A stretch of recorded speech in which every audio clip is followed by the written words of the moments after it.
প্রায় ২৯ বছর আগে ১৯৯৬ সালে মুক্তি পায় নির্মাতা ইফতেখার জাহান পরিচালিত প্রেমের সমাধি সিনেমা। সম্প্রতি সিনেমাটির হেনা দৃশ্য নতুন করে ভাইরাল হয়েছে সোশ্যাল মিডিয়া সহ বিভিন্ন মাধ্যমে।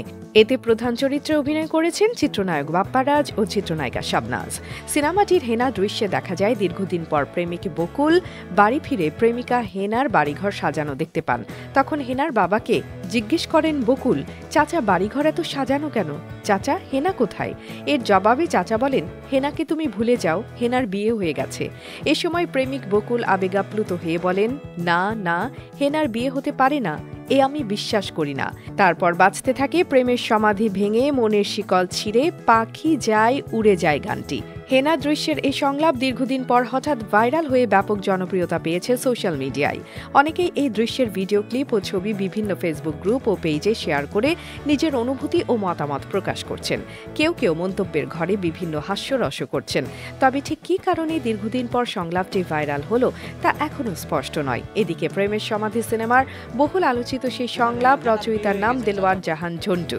দীর্ঘ ক্যারিয়ারে প্রায় ৩.৫ শতাধিক চিত্রনাট্য লিখেছেন, পরিচালনা করেছেন ৭৩টি সিনেমা। আর চাচা হেনা কোথায় সংলাপটি ভাইরাল হওয়ার পর নতুন করে আলোচনায় উঠে এসেছেন নির্মাতা ঝন্টু। সম্প্রতি সংবাদ মাধ্যমকে দেয়া এক সাক্ষাৎকারে এই পরিচালক বলেন, চাচা হেনা কোথায় সংলাপটি লিখেছিলাম গল্পের সিকোয়েন্স অনুযায়ী।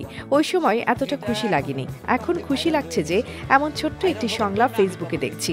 অনেকেই আমাকে ফোন করে বলছে, তোমরা যারা এই সংলাপ ভাইরাল করেছো তাদের প্রতি কৃতজ্ঞ আমি। নির্মাতা ঝন্টু বলেন, আমি এই কারণে কৃতজ্ঞ যে মানুষের প্রশংসা শুনতে চায় মানুষের বদনাম করলে অখুশি হয়, আর সুনাম করলে সবাই খুশি হয়। মুক্তি টিভি নিউজ ডেস্ক। আপনারা দেখছেন আমেরিকা থেকে সম্প্রচারিত মুক্তি টিভি।